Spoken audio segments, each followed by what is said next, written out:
ഞാൻ പേറിയ നിന്ദകളെല്ലാം ക്രൂശിൽ ചുമന്നവനാണ്. എൻ പേർക്കായി ജീവൻ നൽകാൻ ഏറ്റം പീഡഞ്ഞവനാണ്.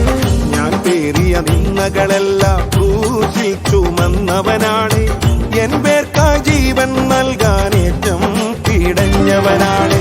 അവനേറ്റ മുറിപ്പാടുകളിൽ സൗഖ്യം ഞാൻ കാണുന്നുണ്ട്. അവനെപ്പോൾ മരിച്ചുയർത്തവരാരും